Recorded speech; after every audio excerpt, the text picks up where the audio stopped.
Well, good morning, everyone. We're going to go ahead and get started. My name is Dan Fanning. I am the Vice President of Duluth Area Chamber of Commerce, and on behalf of our Chamber Foundation, and our partners at Duluth News Tribune, we just really want to thank you for being here this morning. It's a beautiful Tuesday morning, and we've got a really good turnout, so thank you for being here. We're going to get to the candidates in just a second, but we want to start out by thanking the candidates. We know this is a busy time of the year. It takes great courage to run for office, so thank you for being here. Thank you for being willing to answer these questions and to do this publicly, so thank you very much.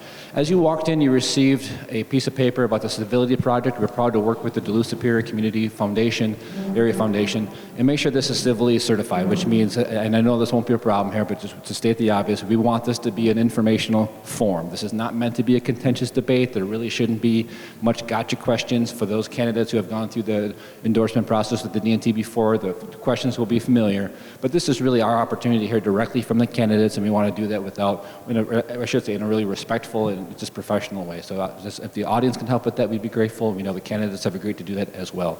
So again, on behalf of the Chamber Foundation, it's a pleasure to work with the Duluth News Tribune. Thank you for being here. This is being recorded and will be online both on the Chamber website as well as the DNT website. And again, we appreciate the partnership. So over to you, Chuck.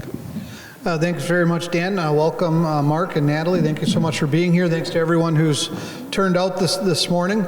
I want to point out both candidates. The woman in the front here is our timekeeper, and so she will hold up signs letting you know how much time you have left, and we appreciate your respectfulness of our time limits. We will open with some opening remarks. We'll have some closing statements at the end, a minute on openings, a minute and a half, a little longer at the end, and then answers of a minute each with rebuttals at the direction and discretion of Dan and myself. I want to mention also that these forums, these candidate forums, help to inform the News Tribune's editorial endorsements. Our endorsements are never an attempt to tell people how to vote, but the goal and the aim is to spark conversation and spark thought, spark consideration, because of course the most important decisions are the decisions that voters make on November 5th at their polling place. With that, I think we can get started. As Dan said, we're civility certified, so please withhold applause, audible gasps, whatever it might be. At the end, we'll allow some time for applause. But during the forum, we ask for civility and respectfulness. So with that, we flipped a coin, and Representative Zeleznikar, you get to speak first. Begin by telling us a little bit about yourself and why you're seeking re-election. Hi, I'm Rep. Zeleznikar, your state representative. Did you know Minnesota government increased your taxes the last 2 years by $10 billion, and the $18 billion surplus is gone? You expected a $2,000 rebate, and that didn't happen. And meanwhile, everywhere you turn, costs are higher. You have less money in your wallet. Many are working 2 to 3 jobs. Government grew 40%. And $250 million in fraud was determined by auditors that for feeding kids in Minneapolis-St. Paul that never happened, flushing hard-earned money down the toilet. You deserve better, and that's why I'm running again. I support a balanced energy policy. We cannot have wind and solar only as mandated by extreme politicians. You can't imagine a life without natural gas, diesel, and propane, and neither can I. I'm running to run for you. I work for you. And I'm going to be committed to high energy and passion to serve. Thank you very much. Mark Munger. Thank you. Thank you to the DNT and the Chamber for having us here, and thank you for all showing up. As Dan said, on a beautiful day, we could be all doing something else, but you're here, and I think that's very important. So who am I? I was a district court judge for 20 years as an active judge, 3 years as a senior judge. Before that, I was a prosecutor and attorney. I've been active in the Hermantown and Proctor communities for all of my adult life. My wife served on the Hermantown School Board for 15 years. My son, Matt, who's here, currently serves on that board. Why am I running?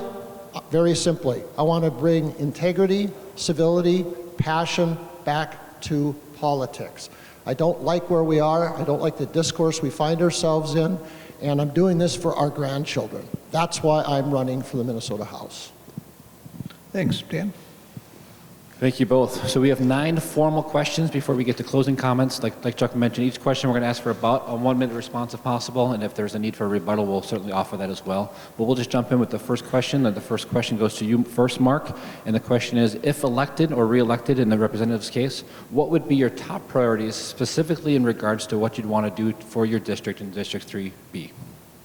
Well, first of all, I want to bring back bonding. We didn't get that done this last session, and there are big projects in Two Harbors, Proctor, Rice Lake that need attention and need state bonding to help them get off the ground. Second of all, I want to work on the issues of child care, elder care, and health care. I think we've made some strides in the child care area with what we've done in the last few years in the legislature and with also the federal government is doing in terms of tax credits. But I think, we're very good at taking care of those of us that have private health insurance. We're very good at taking care of people that are on Minnesota Care. We're not very good about taking care of the youngest in our fold and the oldest in their fold. So those are some of the priorities that I think I'd like to get involved with. And of course, the economy is always a huge issue. I am not a prove-it-first guy. I want to see mining in northeastern Minnesota, and I want to work on doing it environmentally safe, sound, and in keeping with our values. Yeah. Thank you. Representative? I think the fundamental issue for this region is making Minnesota affordable. Everything we're dealing with is that it's not affordable. We passed mandates the last 2 years that have strapped businesses, strapped school districts, and strapped childcare. We have 50% less family childcare, and centers are closing right now. It's just been in the paper. We did not choose to allocate our money with $18 billion to the core services. We funded a train for $194 million. We have roads with potholes. And the basic bottom line is the economy is not thriving when the food shelf line has quadrupled. We can do better. Okay, thank you both. Thank you. As you both know, of course, the House, the Senate, and the Governor's office are all controlled by the DFL right now. Our question is, are you willing to rise above party politics for the good of your constituents? And how can voters be assured that yours will be a voice of compromise and cooperation, assuming that you want it to be? Natalie, we'll start with you. I think I demonstrated compromise. I was one of the only Republicans selected on the conference committee. We had a 1,400-page omnibus bill with 9 bills in the last minutes of session that no one could see because the system crashed. So, yes, I demonstrated working across the line. I was on the workforce committee. I fought hard to make sure we got the trades for our high schools, EMT program in a high school program in Two Harbors, and another bill to expand nursing so that we have critical nurse shortages that are affecting our hospitals, nursing homes, assisted living, group homes, and home care, that we have nurses. We need 500,000 and we're graduating 50,000, and I got those across the finish line in bipartisan fashion, and I will do the same if I'm going back to St. Paul. Thank you. Mark? So the answer is yes. I'm an effective advocate, but I'm also a good listener. I can listen to both sides of an argument. That's what I did for 23 years as a district court judge. That's something that a skill set I bring to St. Paul.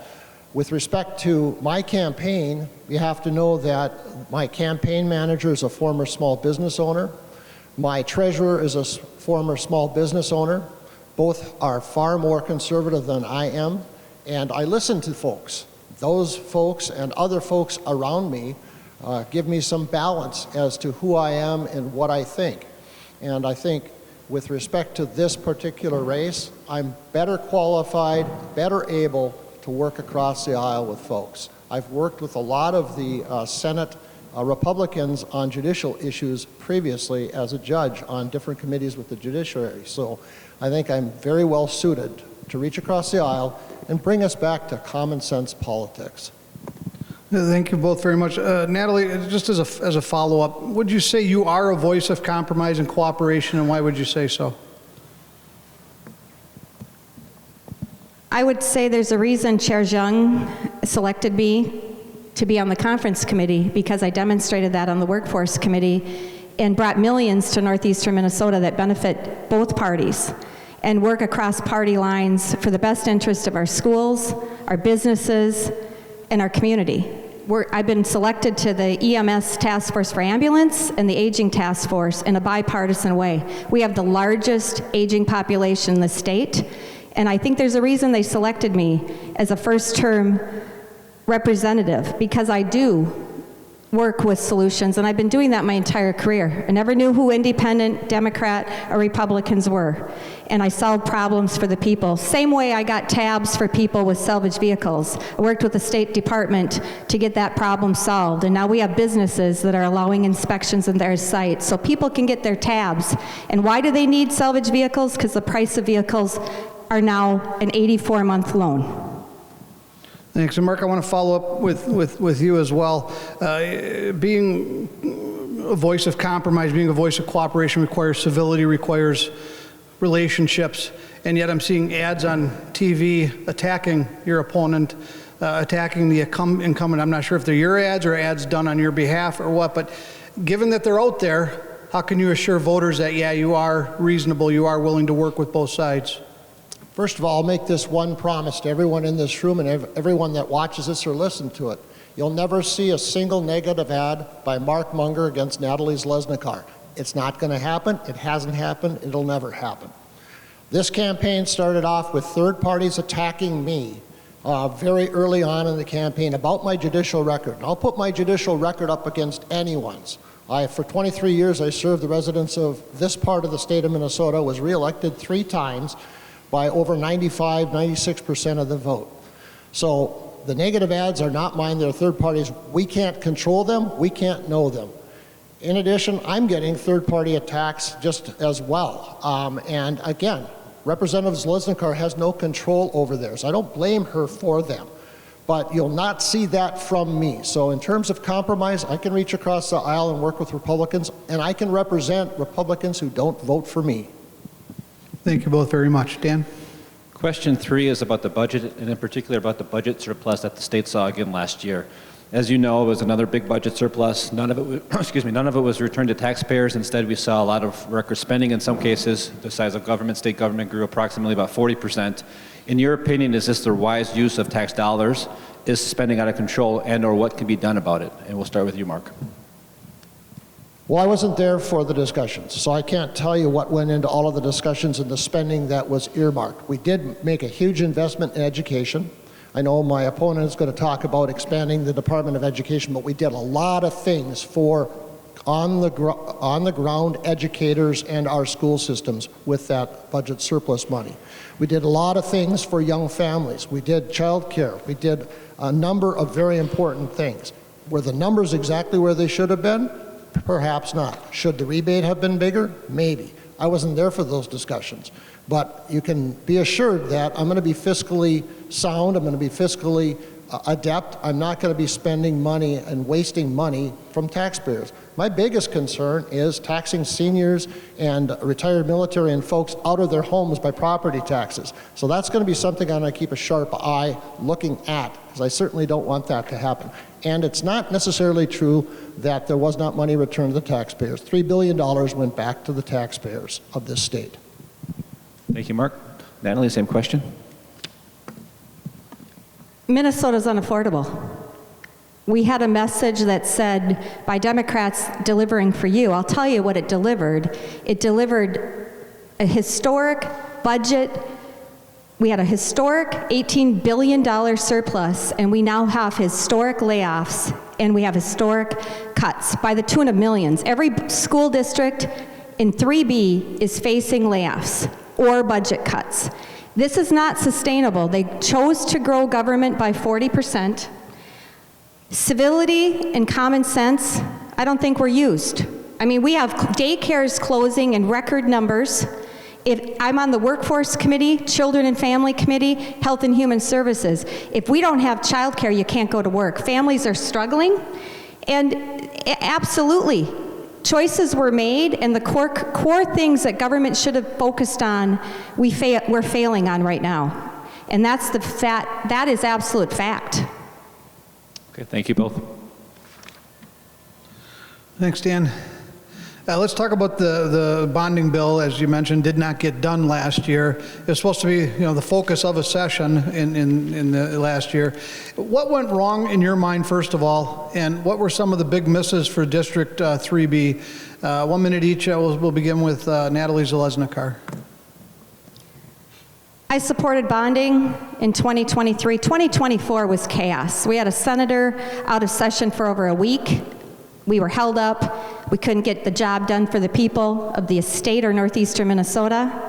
We had 11 hours where the Senate wouldn't show up over the Uber bill. They were negotiating and bantering back and forth. So what happened is a 1,400-page went at the 11th hour, and the Senate couldn't get they ran out of time. The gavel hit at midnight, and there was no bonding bill.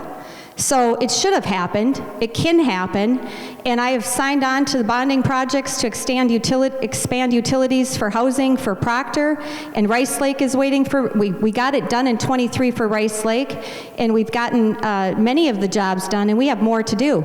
But doing the work of the people in the 11th hour with 9 omnibus bills and the system crashes and you can't view it and we can't view it is not running with democracy. We didn't see that at the last session, and we can do better. Thanks. Mark, on the bonding bill? Obviously, in a bonding year, the bonding is crucial for our infrastructure in the state of Minnesota. The fact that it didn't get done, I think, falls squarely on the shoulders of the Republican Party of the state of Minnesota. They refused to negotiate bonding. They wanted to have the ERA taken out of any consideration on the table for any kind of legislation. Those two things are separate in my mind and can easily be separated. The Republicans refused to separate those two things.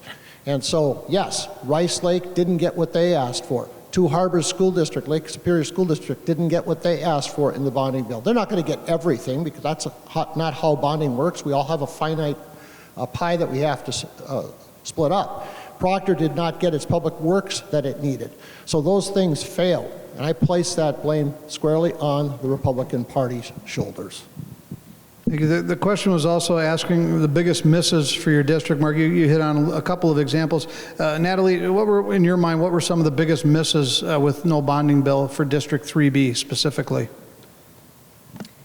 From my perspective, it was housing and expanding utilities and infrastructure for Proctor. We got it done for Rice Lake. We got the land transfer done in 23 for bonding for Two Harbors to allow for more development too, and I think that was a huge miss. The reality is Democrats had the House, Senate, and the governor. They could have ran the show, and they did how they wanted. The Senate never took up the ERA. If they wanted to, they would have. They did not. And so bonding could have happened and should have happened, and we should have been discussing it, and that unfortunately didn't happen. But the Democrats had full control of the gavel. They controlled how it was going to run, and we can do better, and I suspect it will happen differently in 2025. Thanks. And Mark, you clearly lay the blame at the Republicans' feet. Does the DFL bear any blame, though, or any discredit for it not happening?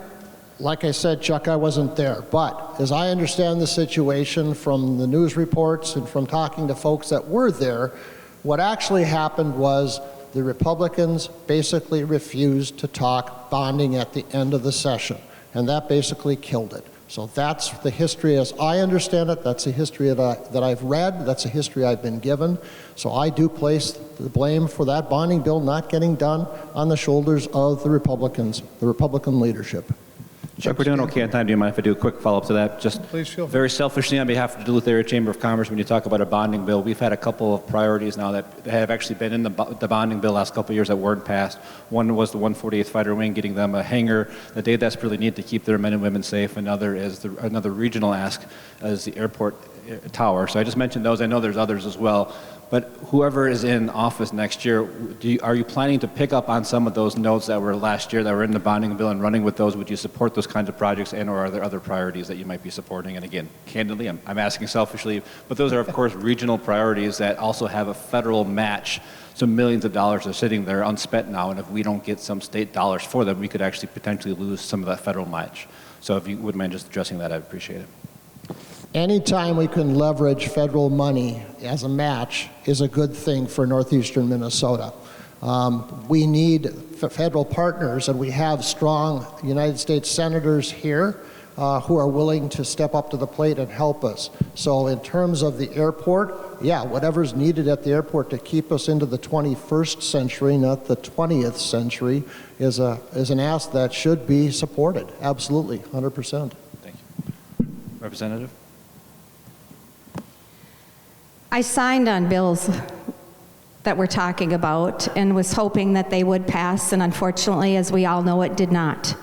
And so what I'm told as a first-term official is that we've never seen a session like we had in the last 2 years. And so I think the decorum will be different and should be different going forward. And making sure we support Northeastern Minnesota. I voted for bonding in 2023, and we got a lot done for Northeastern Minnesota. And I will continue to vote for bonding for District 3B because we need to take care of our infrastructure. Whether it's education, roads and bridges, the 148th, the airport tower, that is a bipartisan issue in my opinion, and we need to make sure we stay focused on that, and I will be 100% committed to doing that in 2025. Thank you both. That's a great segue to our next question. Question 5, again, somewhat budget related, but specifically around public education.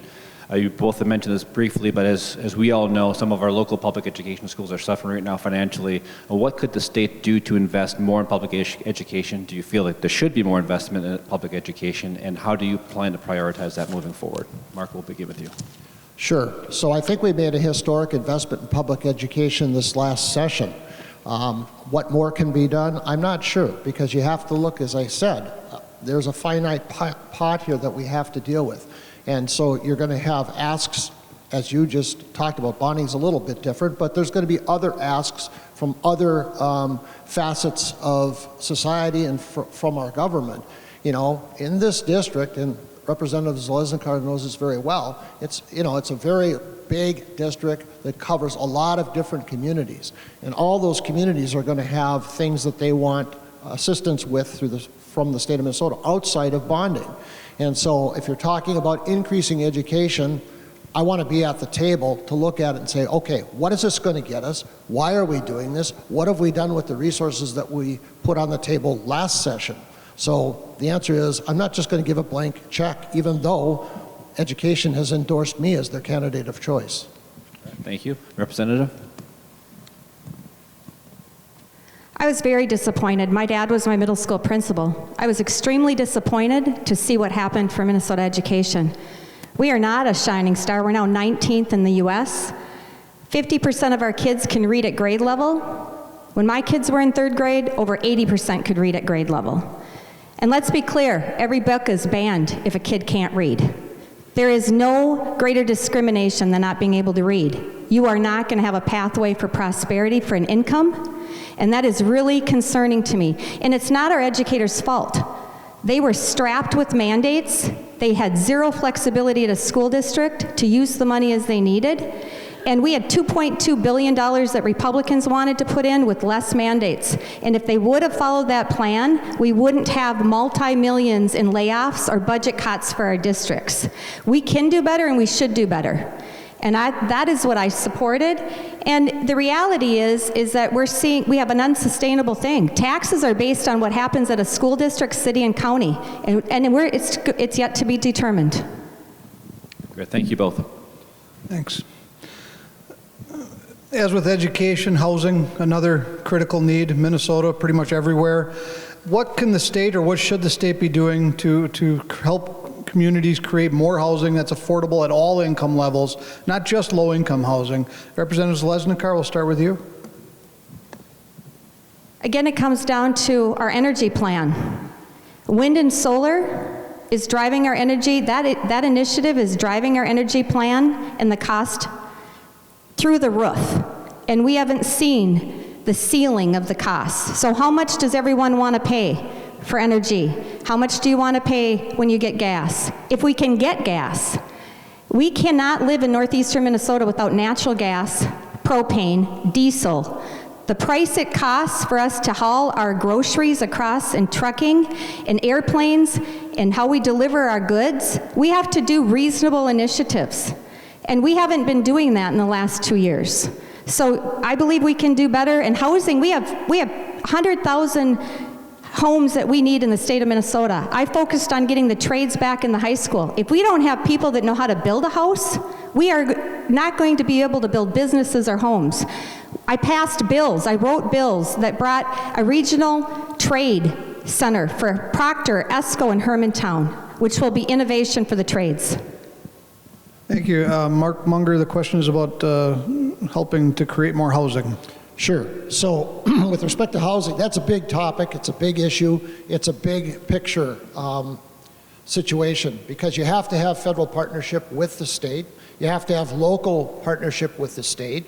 I am not in favor of widespread state zoning relative to housing. I think as a former prosecutor, former city attorney, most localities are very well adept at doing their own zoning and making sure that there's housing available within the zones.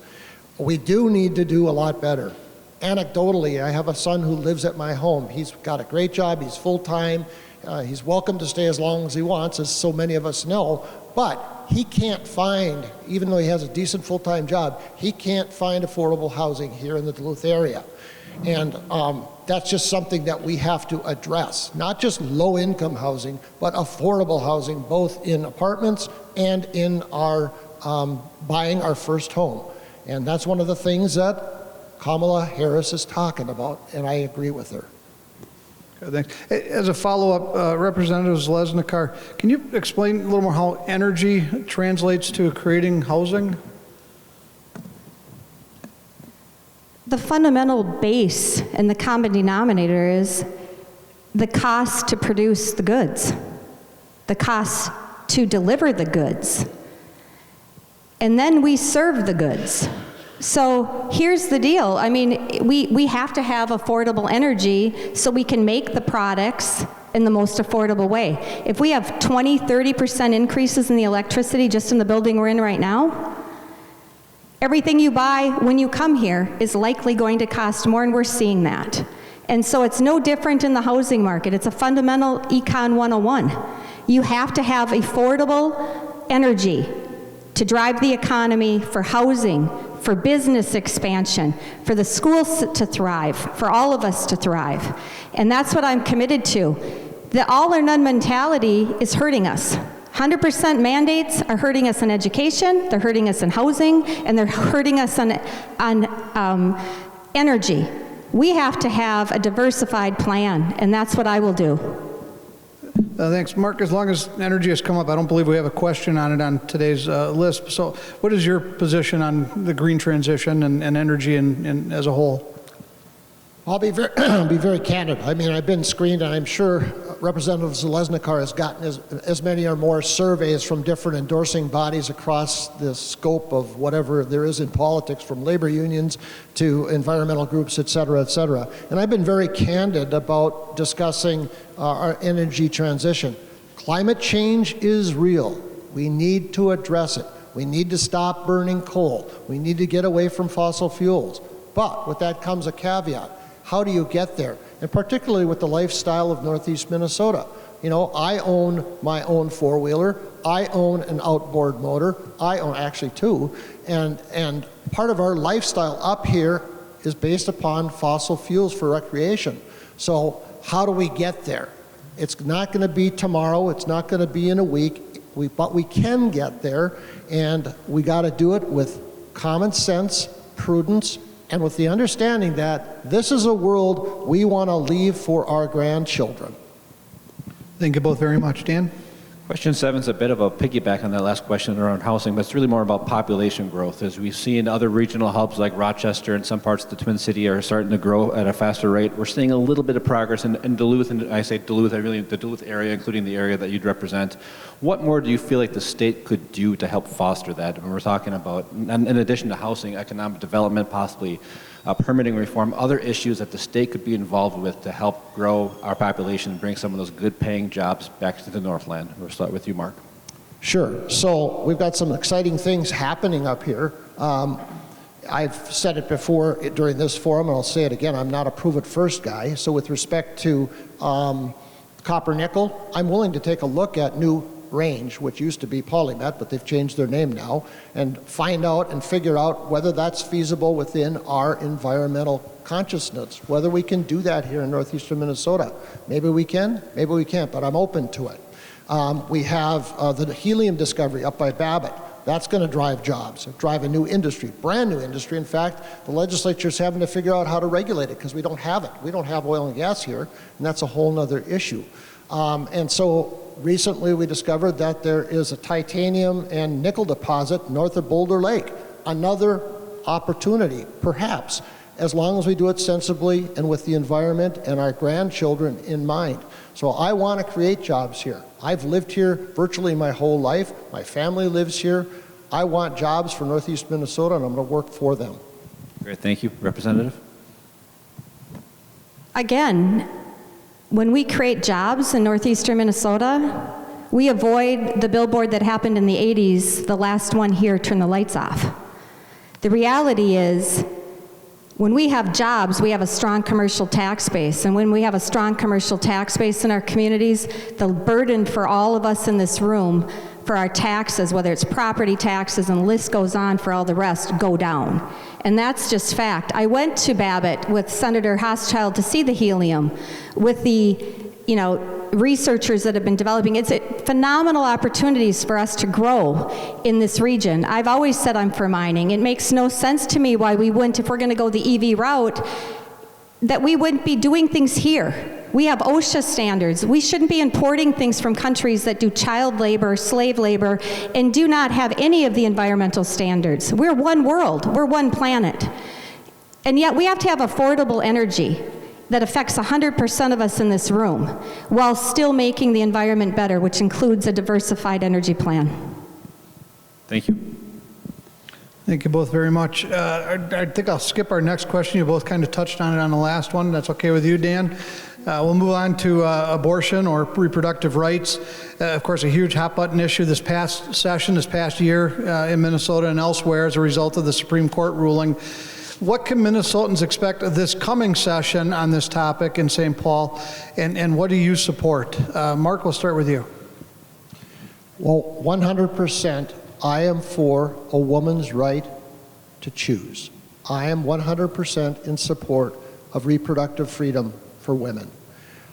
I don't want Ted Cruz in the doctor's office or any Supreme Court justice in the doctor's office with a woman making healthcare decisions for her or her fetus. With respect to what we need to do, right now, Minnesota, because there is a district court case in the federal system that basically took away, we had some parental notification or judicial bypass requirements that were in our statute, which I actually had to deal with as a judge. It's by court case that is sitting out there. That can change. That can be appealed, it can be overridden, etc. We have statutory protections. There is a push to change our Constitution, as has been done in Kansas, Ohio, and other very red places. So that may be something we have to look at, maybe not. Thank you. Representative Zeleznikar. The reality is this is a deeply personal issue. This district has been represented by a pro-life Democrat for 46 years.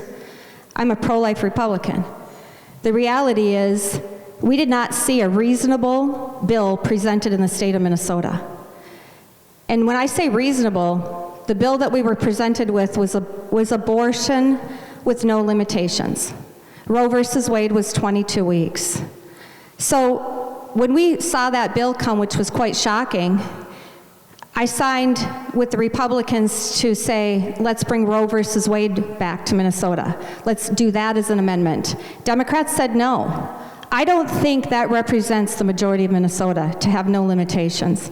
I support women. I wrote a Support Women bill to equally fund maternity homes, to give people opportunities for adoption, opportunities to have safe places to live, and to explore options. Because when you don't have options, there really isn't choice.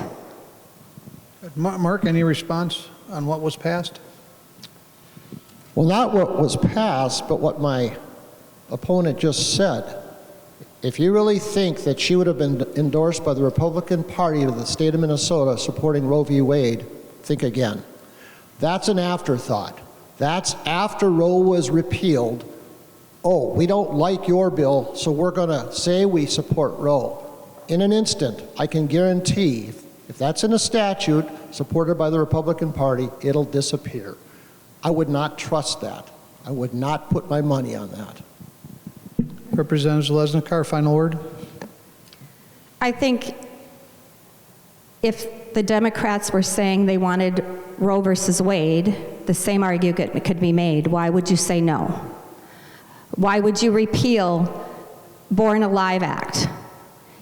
If a abortion happens and the baby lives, why would you repeal that? Those were the extreme measures that we were dealing with. There needs to be a conversation on that. There needs to be a conversation. I'm a reasonable person, I'm a woman. I know 1 in 7 women have miscarriages, people have stillbirth. I could have been that woman easily with high-risk pregnancies. I would never ban abortion for those types of things. We need to have a reasonable conversation. But do we want a policy that looks like North Korea? I looked at solutions of giving people option. I'm not interested in dealing with it at the state level. A decision has been made. I'm telling you what happened. The most extreme was put there. If it goes to the ballot, I think people should be able to choose. Thank you both. Dan? Our final formal question before we get to closing statements is, it's another one of those issues that's been lingering around for a while. Sports betting, are you in favor of it? Why or why not? And regardless of that answer, are there other sources of income that you might see that currently aren't passed that might be able to pass? But sports betting's been one that keeps coming up, but it hasn't passed. So for this one, we'll start with Natalie. I am in favor of sports betting. I spent a lot of time thinking about this. The reality is people are doing it right now. They can go across the borders to do it. They're doing it on the internet. They're doing what they want to do right now. So my perspective is that if we can capture the revenue for Minnesota right now, just like we do for many other things, to fund some of the critical things that we need to do, that I think that it's something we need to explore. And I've been very direct saying, yes, I will look at that. The language, there was a lot of questions with horse racing, and so we couldn't get to the finish line this year because there was a lot of conflict and a lot of discussions that had to happen. But I'm open to reviewing that, and I think it's something that we may have to look at because it's happening across the country. Thank you. Mark? Well, here's an area where we both can agree. You know, having said that, yes, I would support it, but I want to know what the social costs are in other places that have it. I want to know what those costs for treatment of folks that are addicted. You know, as a district court judge, I saw plenty of cases where folks had gambling addictions and were in places of trust. In other words, they were their local charity's treasurer or their local VFW's treasurer or whatever, and they got themselves into pull tabs, they got themselves into scratch-offs, whatever it might have been. And hundreds of thousands of dollars in some cases disappeared from a charity. So that addiction is real. That addiction is no different than drugs or alcohol for some people. So that I think we have to take into account as we go through the discussion, try to figure out, okay, how are we going to make this work? What has worked in other places, what hasn't? I think it has to be a reasoned discussion, but we agree on this point. What a nice way to end the formal questions. Agreement, that's nice. So that concludes the formal questions. You each have a minute and a half for closing remarks, and then Chuck and I will provide a couple just closing comments ourselves. But we're just going to flip the order from how we started, and Mark, we're going to start first. Again, a minute and a half closing comments from both of you. So folks have asked me many times, why are you doing this? You had a successful career as a lawyer and a judge. You retired. Why would you want to come back into this political arena? And it's an arena I've never been in. I was elected judge. Sure, the first time was a contested race, and I ran a campaign and all of that, but this is a whole different bailiwick. It's a whole different place to be at my age and my position in life. The reason I said at the beginning is the same reason I'll tell you now, for our grandchildren. I really do think that I can bring some common sense, some passion and some integrity back to St. Paul.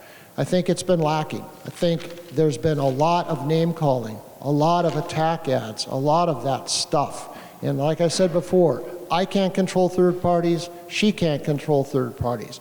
Do I like the flyers that I see that name call my opponent? Absolutely not. I don't support them, I don't endorse them, I wish they'd stop them. I can't control them. But I think I can bring a level of decorum and a level of professionalism, a level of integrity back to St. Paul and represent your interests as voters in this district. Thank you. Thank you. Representative? The past 2 years have been an honor to serve, and I, approached this role with the same work ethic that was instilled in me growing up on our family farm. I worked hard for this district. I got 5 bills passed bipartisan to bring important programs for the trades back to the schools, to grow our nursing program. We have a critical nurse shortage. I'm on the ambulance task force. I'm going to Washington with Senator Hochschild the 23rd to the 25th to solve a really critical area that's bipartisan. I looked at working on issues that were bipartisan, and I think that I proved that I could do that. And I think the contrast that we're at right now is clear. I mean, my opponent is endorsed by the extreme far left progressive DFL caucus, and he has identified and defined himself as an unabashed liberal. I don't think that is a definition most of us in this room would say represents the majority of northeastern Minnesota. And on his personal Facebook page in 2022, he stated flat out there's no provision for the right to bear arms. There's no provision, and I don't know what other amendments he would want to change in our U.S. Constitution as a past judge. But I think it's clear that he would be a rubber stamp for what we're seeing as far left positions, and I'm committed to focus on northeastern Minnesota with the values that I believe we share, Democrat, Independent, and Republican, and I'd be honored to serve if you send me back to St. Paul. Well, we did it on the dot. It's 9:45, so thank you both for staying on time. Thank you all again for being here. On behalf of Duluth Area Chamber of Commerce and the Duluth News Tribune, we purposely want to keep about 15 minutes break in between these. We've got 2 more forums today, both house races as well. But again, on behalf of the Chamber, thank you to the Garden for hosting us. Thank you to our Chamber staff and the DNT staff for their work. Thank you to the audience for being here. And please, let's end this program by thanking our candidates again for making the time for being here. Great job. Thank you very much. We'll see you again at 10 o'clock.